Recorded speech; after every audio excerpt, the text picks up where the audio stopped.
not just an alternative, the extreme alternative. Pro Wrestling.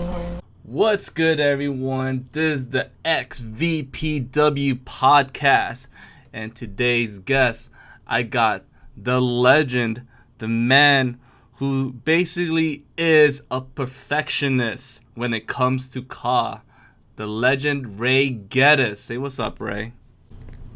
How's it going, everyone? Hope everyone's having a good day. Hope you are too, Max. Nobody probably ever thought I'm gonna get the legend Ray Geddes on the XVPW podcast, but here I have the legend himself, the perfectionist, man, when it comes to Ka. So we're gonna be right back, and we're gonna chat with Ray, man. He's gonna give his thoughts about Ka and everything, and basically what got him into it. So stay tuned, grab something to eat, grab something to drink. There's gonna be a pretty amazing interview with the legend Ray Geddes. Hey, this is Tommy Dream, and you're watching Xtreme Virtual Pro Wrestling. Check out his YouTube channel. It's pretty cool. He's got a lot of what? Cool wrestling. What else would you want to watch? It will take your entire YouTube experience to the extreme. Extreme. And we are back, folks. So Ray, man, when did you start becoming a wrestling fan? I've been a wrestling fan since I was a kid. I haven't watched much wrestling lately, in the last few years, actually. But, when I was a kid in the 80s, 90s, I was a big wrestling fan. And I watched it all the time. I watched it every week. I didn't miss episodes. So I guess you're watching like WWE Superstars on every Saturday, or were you during the territorial days too? Yeah, I watched like the NWA back in like the 80s when I was a kid growing up. Like it'd come on every Saturday morning, and I'd watch it. You know, they had little house shows actually in the hometown where I lived. We went to a few of those, and it was fun. I mean, Ric Flair cut a promo on Paul Orndorff, wrestler I had. I got to meet him backstage one time. What? That's amazing. You saw Ric. So the fact that you were in NWA and the fact that you saw Ric Flair, like, how did that feel, man? Like, how did it feel watching a show? That thing that was in the studio, right? What they're using right now? It was just just a gym. It was just a gym, just a regular City Park gym back then.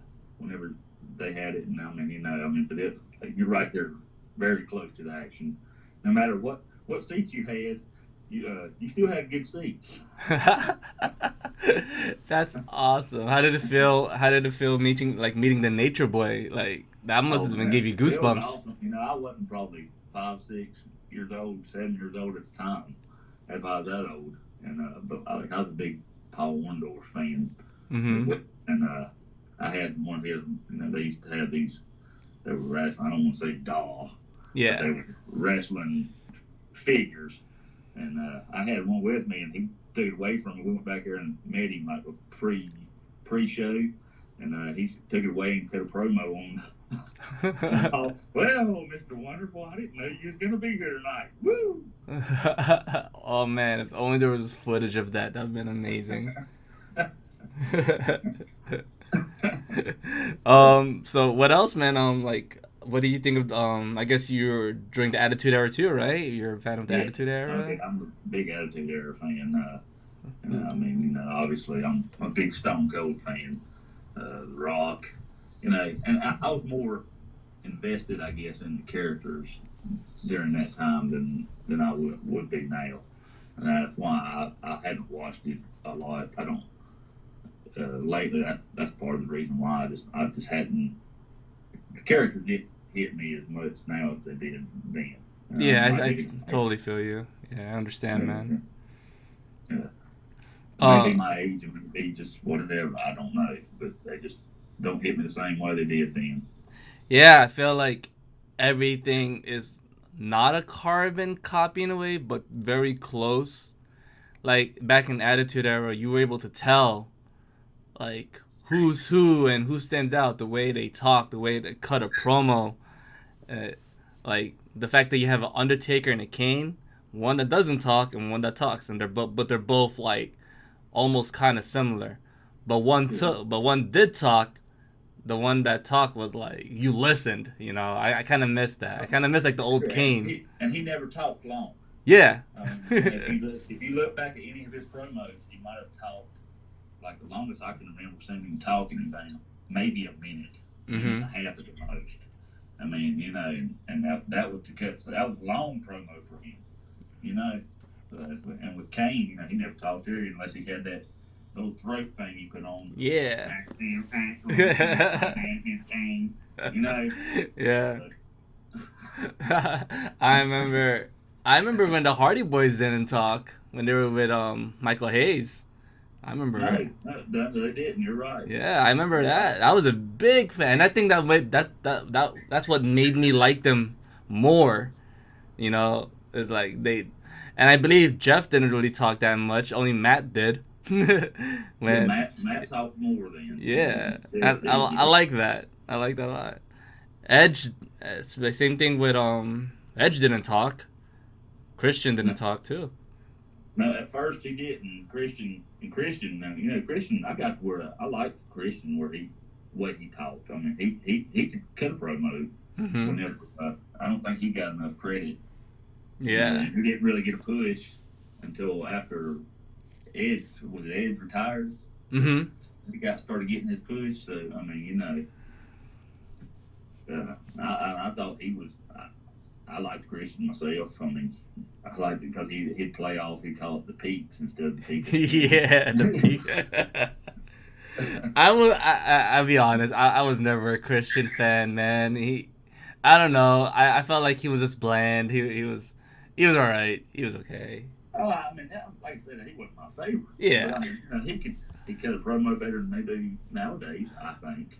I think the time I really appreciated wrestling as like an in-ring was the time I really saw, I believe, like Kurt Angle. He was the one that really like drew me into the wrestling. Like I was like, oh shit, Then later I understand more when I think I saw Benoit and Eddie, like Benoit and Kurt, Eddie too, but just like the in-ring stuff is like, wow, like my man can really shoot.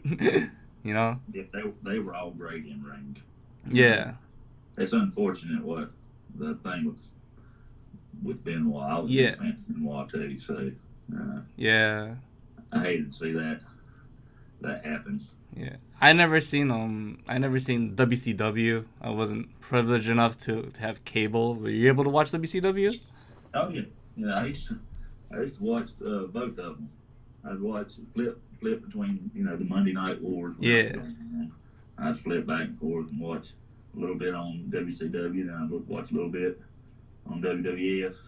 Or WWF then. So I mean, that was good times. Cool.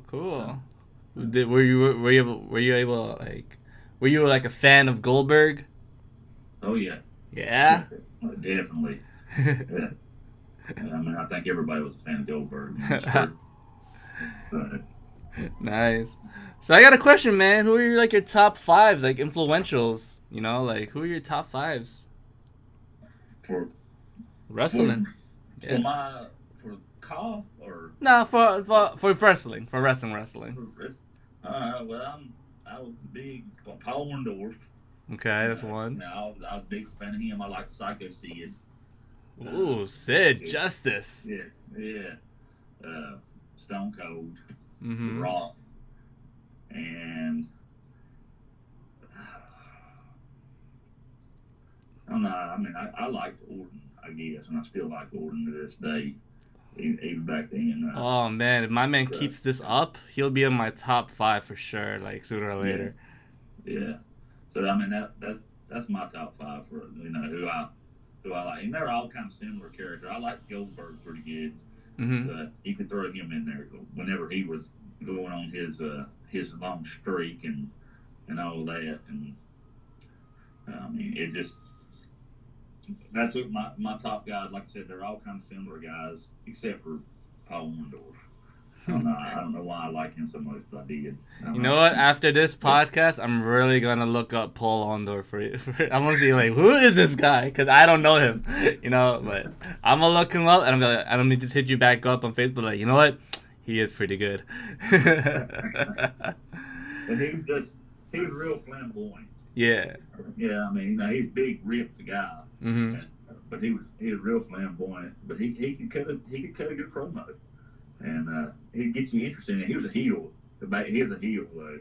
And but he'd get you interested in whatever he's talking about. Nice. What the purpose of a promo is. It gets you interested in what's going to come next. Most definitely.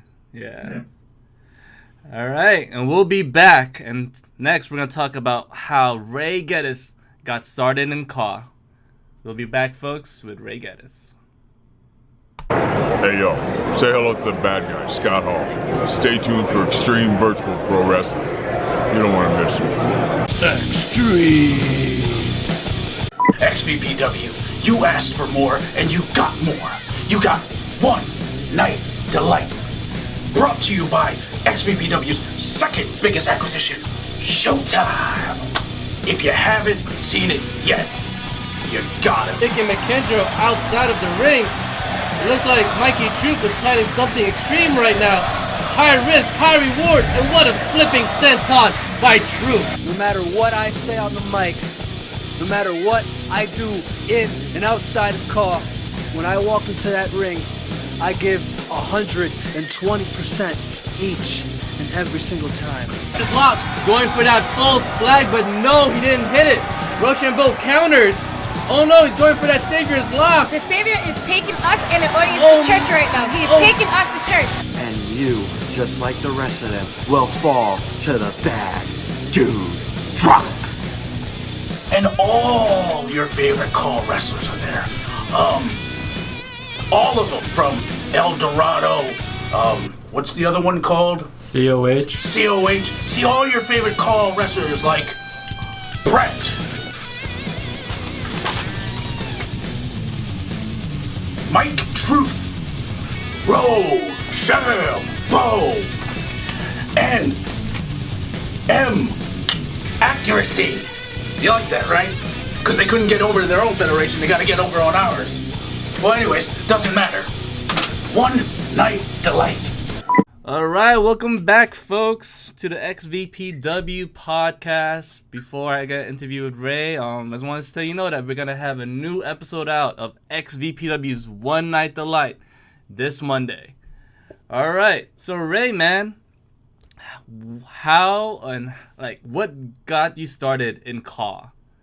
Like how when did you start thinking about, you know what, like I'm gonna make myself and I'm gonna go out on YouTube and, you know, be a star? Or also, like, were you Ray Geddes, then you got into Caw, or you just started GSF, the next thing you know, people just wanted you in their shows? Like, how did that go about, man?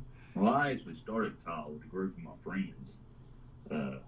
We'd get together at my house, actually, and just get together, and I'd write out some storylines for us to do or whatever, and like we'd play the game, and we'd actually play our matches, and we'd get together and drink beer is what we'd do, and just play the game basically. But I mean, you know, we cut promos on each other when we was doing it. I mean, that's kind of the way it started, and then it got, you know, we got a little bit older, and I couldn't go, or they couldn't come to the house each week, so I started actually when Story Designer came about in 2010 or something. 2010 when it came, or 2011, one of them. I started actually making the stories on and putting them on Community Creations for them to play, because they couldn't come by anymore. I mean, all the time, like I couldn't do it once a month. So I started doing it that way, and that's when my character started being noticed a little bit. Like Jay Kidd noticed. He actually noticed my I guess artistic ability first, because I did like paint tools and stuff. And then that's when Ray Geddes came about, though, with that. And then I moved to YouTube. I went to go back to school and get another degree. And my friend Chris Knight, he said, "Hey man, why don't you try YouTube out? College Champions League." He said, "I'm in it." He said, "You'd probably like it." So that's when I moved to YouTube. But that's basically how I mean, nothing special. What year was this when you moved to YouTube? Was it like 3 or 4 years ago, or? 2013, whenever my character came to YouTube. GSF, I didn't open up GSF back. It was 2017 when I opened GSF back up. Okay. But I did GSF on my community creations from like 2010 to 2013, right before I went back to get my degree. Nice, man. Yeah. Like, no lie, when I remember seeing your show for the first time, I'm like, it's so beautiful. Like, everything, like, it made me believe that I was not watching, or made me look at, like, this is not a WWE game, you know? The amount of work that you put in was, I'm just like, wow, I'm stunned. And we'll talk about, like, the funny stuff, your music videos later. All right. But yeah, man, continue, man. Like, so, what for people who don't know what GSF is, what does GSF mean? Geddes Stone Wrestling Federation. We just leave out the W. Mm-hmm. Just change it to GSF because I don't like. I like Federation. That's good. You've got a 4-letter one, but I try to keep mine just it's just easier to say. Yeah, almost definitely. Than GSWF, you know. Yeah. But and it was actually used to be until Chris James. It was GS. It was just GSW. Mm-hmm. GSE is what it was. Geddes Stone Entertainment, and that's me and my friend Isaac. Mm-hmm. Isaac Stone, Ray Geddes and Isaac Stone. That's what the Geddes and the Stone stands for.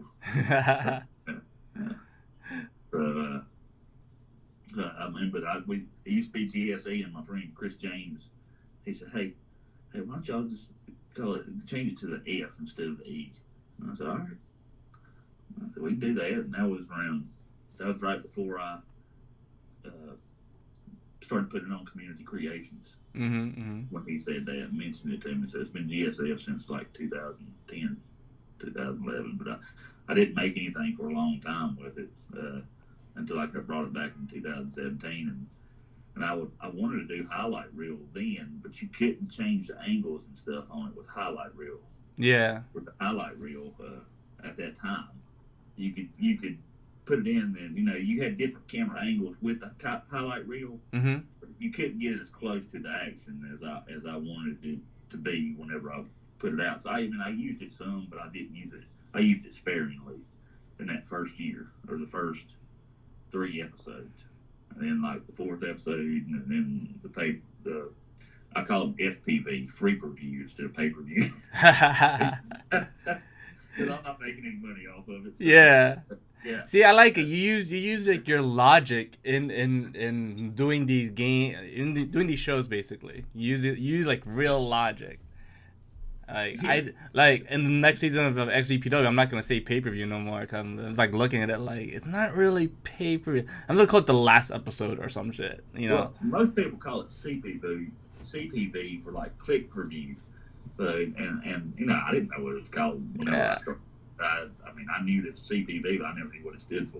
Yeah. And, so I just said, I'm gonna call it FPV for free per view. It's free funny. review. It's good. It works. It works. And every now and then I still mess up, or yeah. The character whenever they're talking and they're talking about, okay, well, we'll see you at the next pay per view. They'll say pay per view instead of free per view, and I just cringe when they do it because I'm like. Yeah, man. Even Isaac did it on this next episode. He did it. Yeah.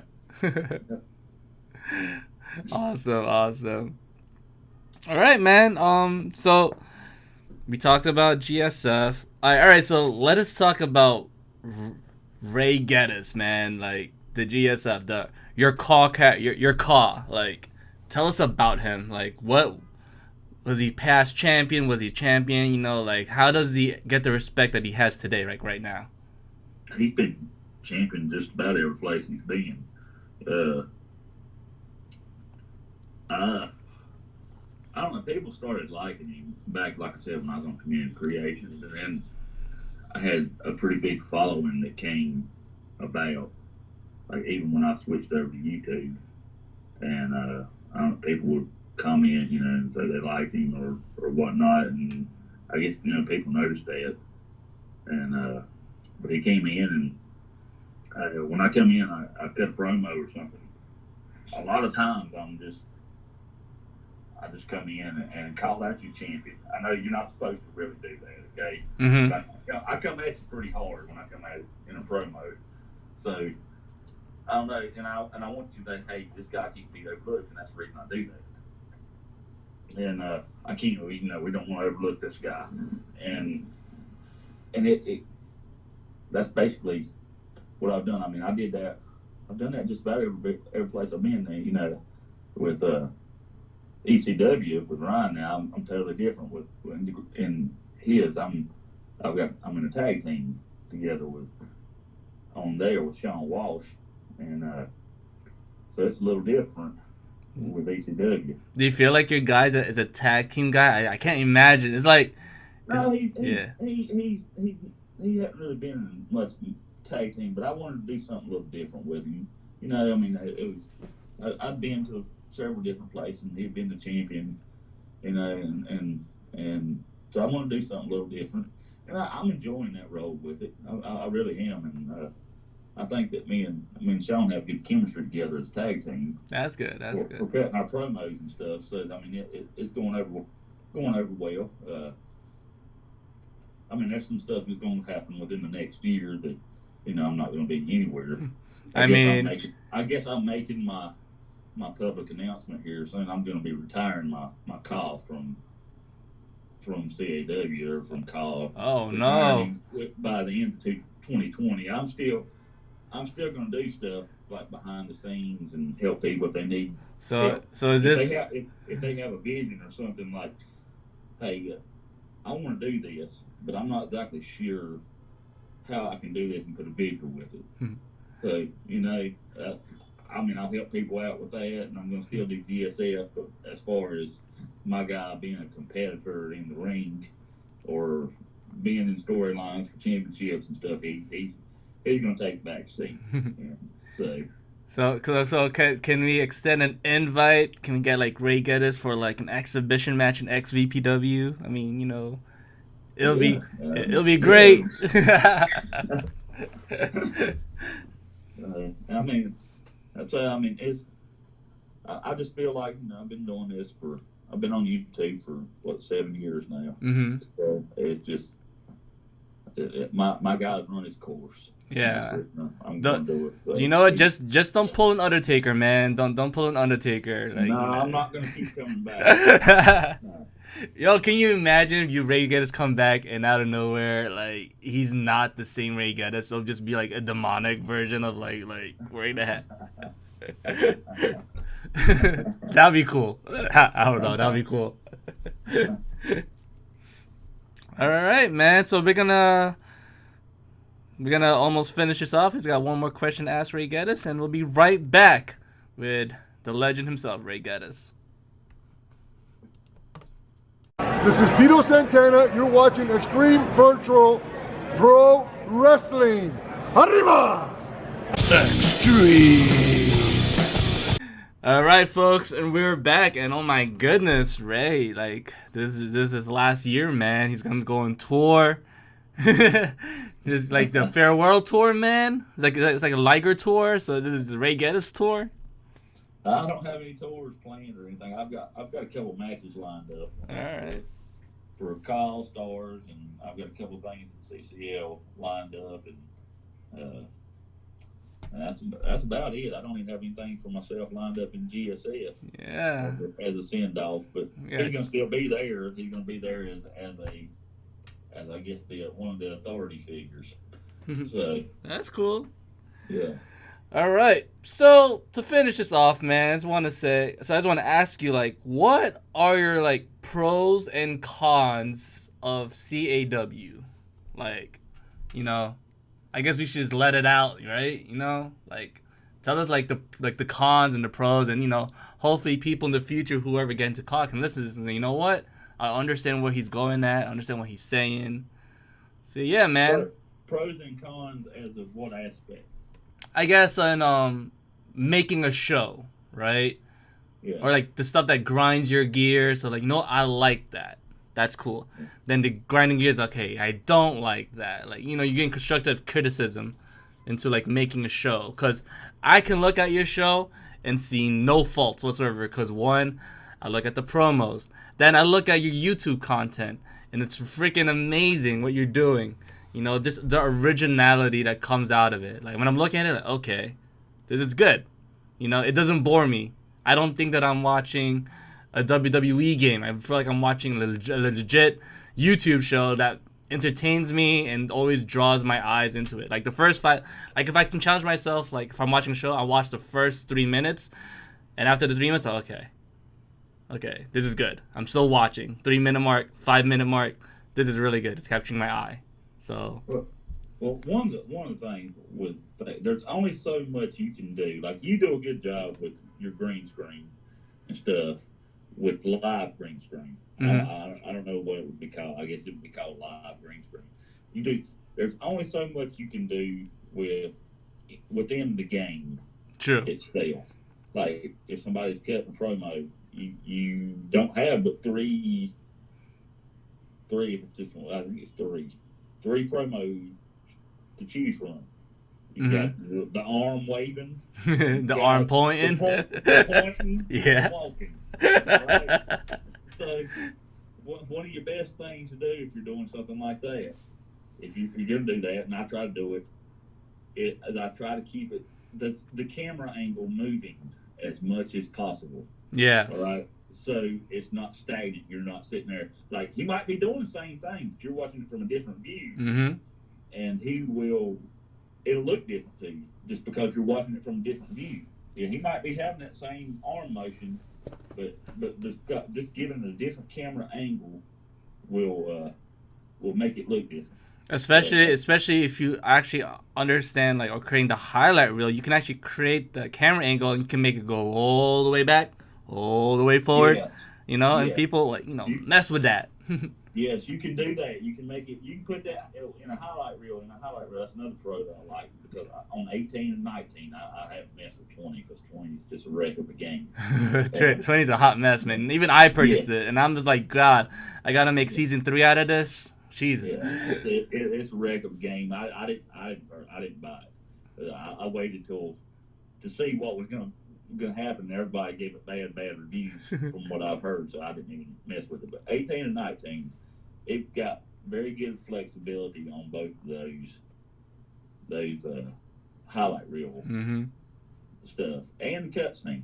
Cutscene 19's a little glitched on the video part, not the highlight reel part, but the video part. Like if you go in, you try to take a background out of something, put a green screen behind background with it, it'll mess up when you go to record it or go to hit the full screen to make it bigger where you can record it. It'll mess up and it'll go to a black background instead of having a green background behind it. I don't know. It's been like that since the first few weeks it was out. But so a lot of my stuff like that, I still use 18 for. Because it's just easier to take out the background than trying to take out a black background. You got your stuff where you're editing, where you go into your color and all that and pick what color you want to take out. But if your guy's got on a black shirt or something in that thing, and then it's gonna take the shirt out of it until it's gonna look like he's just a talking head. But, yeah. So not often you see somebody wearing a green shirt unless it's John Cena or something. So you don't have to worry about that. Yeah, man. I mean, in the production world, green and blue are like your no-go-tos if you're behind a green screen. Yeah. So and that's two things for for pros that I really like about where this generation of games gone, and for COD, there's a couple. I mean, and with highlight reels, you can create anything you want to. If you don't have an in-game scene and you want to do something, you can create that highlight reel. You do a highlight reel, and you can do anything you want to. Most definitely. Yeah. I'm on the point right now where I'm like legit like creating moves, like in the game. You can create moves. RPJ creates moves all the time. Stuff. Mm-hmm. With ECW, he creates his own moves. Yeah. And I've done that from time to time. I haven't created anything as elaborate as some of his, but I've created some like say I want this guy, instead of elbowing him 3 times in the corner, I want him to keep elbowing him. I'll take it and reverse it and make it look like he's elbowing him more than like 3 times. I might make it 10 times before his eye falls down. Because you can like, if you're really good, if you're good with your eye, folks, legit, if you can do like the 3rd elbow, then you switch the camera angle and whatnot, then it looks like then you just have to recopy that sound. So it goes do, then do. Then you just have to time it, Yeah.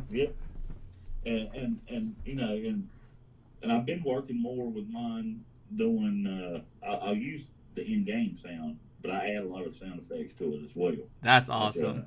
Yeah, like I make my own sound effects. I will. I had for one of the FPVs. I couldn't get the chair sound to add up, so I went down in my basement. Hit a chair. Hit a chair? Hit a chair on the floor. A metal chair on the floor a few times to make it sound like it was, Yeah. The chair sound, and went put it in, and it sounded great. It sounded even better. It was louder and more clear than the actual in-game sound. But I don't know. I don't know a whole bunch of pros and cons with it. I mean, as far as production-wise, it's going to take a lot of time. If you want to do stuff your way and do more elaborate things, it's going to take you a little bit more time to do it. That's one of the, I guess that would be a con to it, because it's very tedious, the highlight reel is, if you use a lot of it.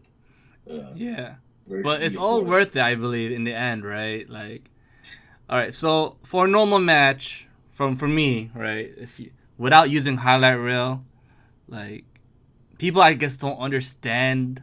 I don't know how like, for me to do like a 2-minute match, it'll take me 2 hours to do on a highlight reel, just to perfect, like, and that's me perfecting this highlight reel. Is for a 2-minute match, it'll take me 2 hours, because you have to go back. And but at the end of it all, it's like a painting. Like, this is perfect. It comes together. I mean, it's worth it to me. To me, it's worth. It's all how if it's worth it to you in the end or not. Yeah. All right. To me, it's worth it in the end, because the finished product, it makes your finished product stand out so much more. Yeah. I mean, and I really like that. Like the guy. And I respect every person who uses the highlight reel. If your show has highlight reel and 99% of the matches, or I believe 80% of the matches has highlight reel, like, I would watch your show. And I'm just like, this is great. Yeah, I'm gonna be, if it has highlight reel on it, I'm gonna be more opt to watch it than if it don't. Yeah. If I see that little sub bar with the yellow and the red and it shows finisher on it, I'm like, oh, now it makes me believe that I'm literally watching, like, you playing the game. Crop that out or even turn it off. Yeah. You can turn it off on your settings if you don't want. I don't know why people keep it on. It's hard. You might have to hit stop during your match. Yeah. To see where you're at as far as where your guys are for the finishers or whatever. But you might have to hit pause or something once or twice during the match. But you can still turn all that off. It won't show. It won't show all those bars. It won't show the health bar. It won't show the. You can even turn off where the R2, or if you got Xbox, I don't know what is it on Xbox? Is it R2 still? I think it's R2. R2. Yeah, okay, I think it's R2. It's R2 for PS4 is R2. Mhm. You can turn it off where, hey, when you go to punch or hit or whatever you're doing with them, you turn it off. You can't see that. Yep. And I did that when I first started with my early shows. When I came back in 17, just so I didn't want all that stuff on there. Yeah. No. I didn't want it to. I'm like, how can I get this off? You know. Yeah. But then I got really invested in the highlight reel. Like it literally helps me a lot of the stuff that I really wanted to do outside of creating moves. I'm like, wow, this is awesome. Yeah. I mean, and not just moves, but like with the highlight reel, you can create not just moves. You can create any scene you want. Yeah. I mean, if they don't have something for it, now you might have to do a little bit different animations, and like use a taunt instead of using, the actual animation or something that they've got. I literally took a push-up taunt and made like it. So this is like the little extra, like, I guess the icing on the cake when it comes to, like, if you guys watch XVPW's Money Shot, you'll know what I'm talking about. There's a scene where it was the champion and the person who's gonna go after the champion. It's something so small, something so simple, but thanks to highlight reel, I was able to do this. Before a match, you see a person like walking back and forth, listening to his headset, or another one like prepping up for his match for the championship. I literally took the highlight reel. I made this guy, Rocky Patel, do like shadow boxing while listening to his headset with a towel on, and he's just shadow boxing, prepping for the match. While the other guy, the Ryan Z, is literally doing push-ups, and it was all done on highlight reel, and it made the show look 10 times better, Yeah. And people don't really have that like mindset of like, hey, this is what they do. I saw this, and so the fact that you have your champion like literally listening to a headphone. So of course I go back to his character, made him put some freaking headphones on, put a towel over his neck, and he's just shadow boxing with a freaking shadow boxing taunt. That's cool. And I'm like, yeah. And there's another good one is leaving the locker room and walking your way down to gorilla position. That's something so simple you can just do in highlight reel. You walk, you get your character, you walk down the aisle, Yeah. or you steal the Goldberg scene, of him walking out the locker room, walking his way down to gorilla. But now you have to put him in gorilla, and getting ready for the music to play on, like that, and that's cool. You're taking, I don't want to say you're breaking the game, but you technically are breaking into the game and like trying to do stuff your own way, the way you want it to be. Not just it's just WWE. No, you can literally do that, like and just come out of it. And yeah. Well, for my champion, I did that. His normal entrance is the Goldberg. I don't have him coming out of the locker room because I don't want to show the Goldberg nameplate on there. So I cut out part of that. Yeah, I cropped that out too. Yeah. Yeah, just so I'm walking up the hallway. Well, I didn't want him to have. I wanted him to be carrying his belt instead of having it on his waist like Goldberg does. So I went back and I did a green screen of him carrying the belt walking down the hallway. And I just put the background in. I took a back shot of the hallway. Just the back side of the hallway. I had him. He's actually walking in the arena or somewhere. Okay, where I had him walking, because it had to be somewhere where he could hold the belt and be carrying it. Yeah. And so I took that and just had him. I recorded it. Him coming towards the camera with the belt in his hand and put the background in there, and it was something simple, but it added to his entrance coming out. Now he's not the champion right now at the time, but he, for his champion entrance when I did that, that's what I did for Mike Sutton. And if you go back like episode 5, you'll see him come out with that. He won't come out of this next episode because he's not the champion currently. Yeah.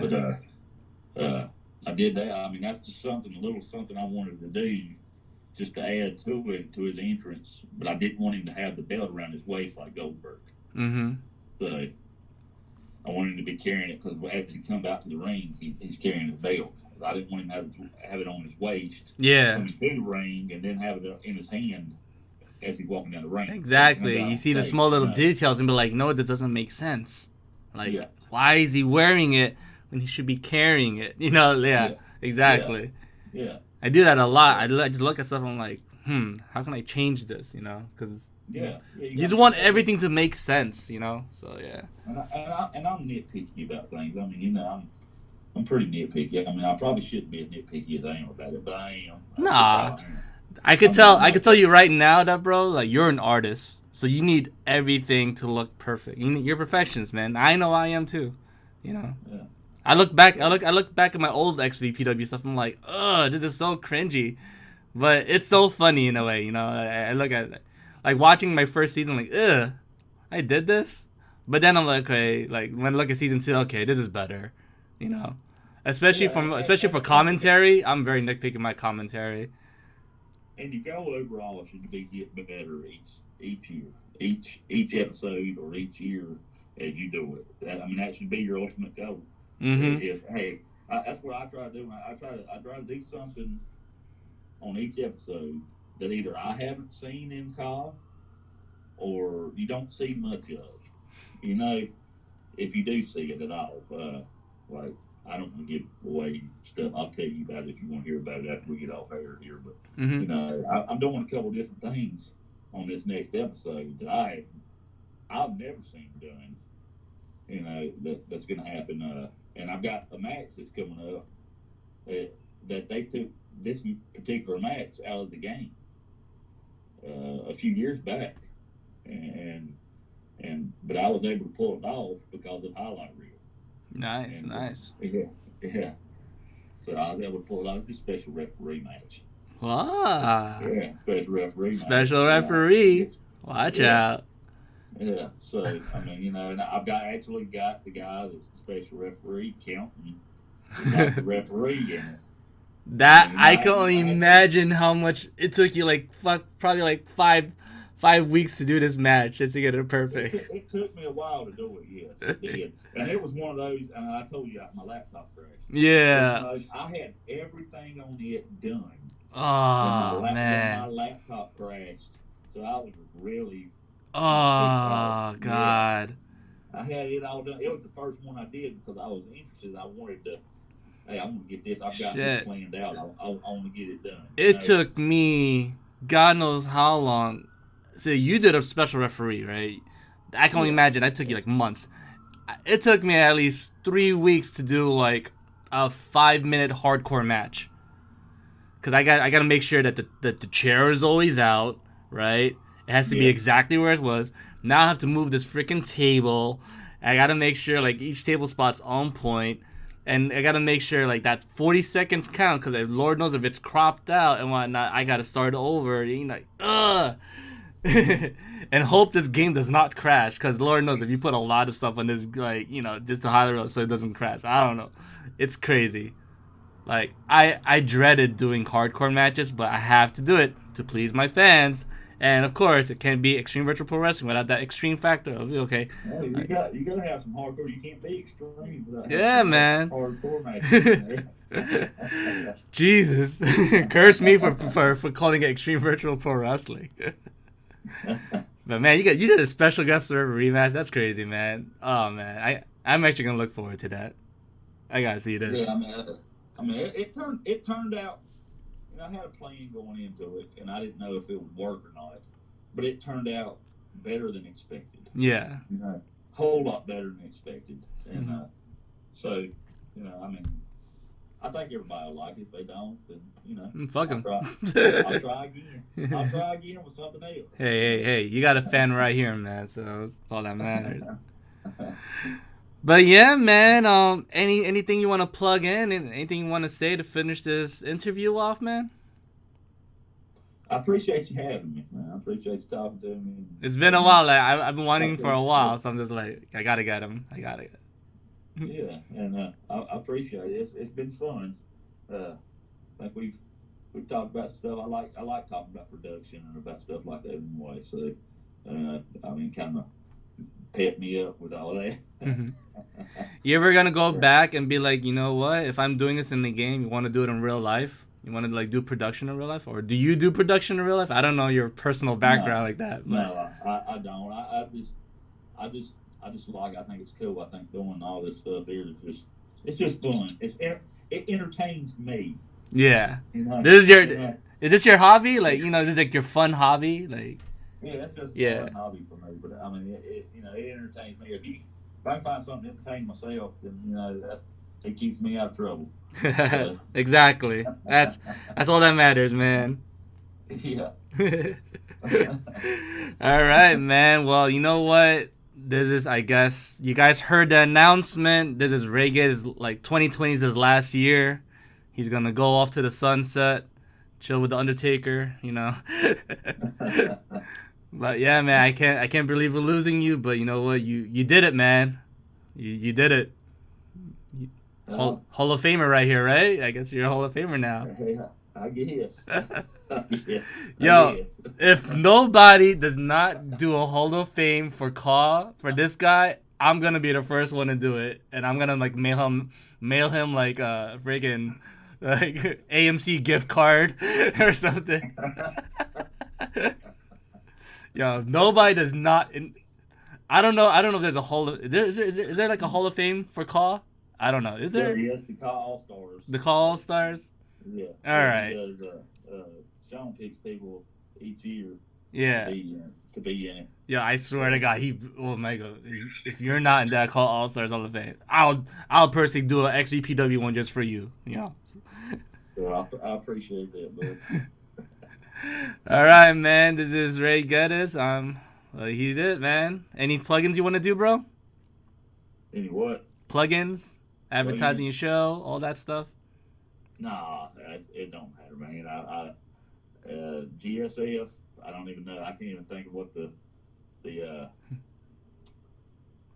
YouTube address is for it at the moment. Even though you helped me change that a while back, I can't remember the YouTube address for it, but. GSF, if you looking for. All right, I got you.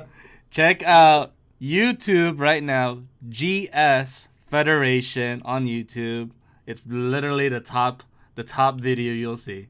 Check that out, guys. Like, comment, subscribe to it.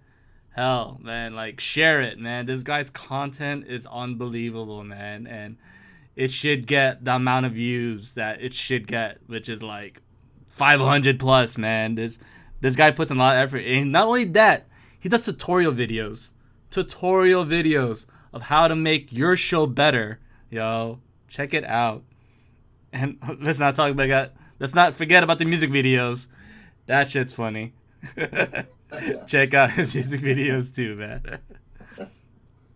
All right, man. This is Max, a.k.a. Four Eyes, founder of XVPW and the host of this XVPW podcast. Don't forget to like, comment, subscribe, and check out One Night the Light.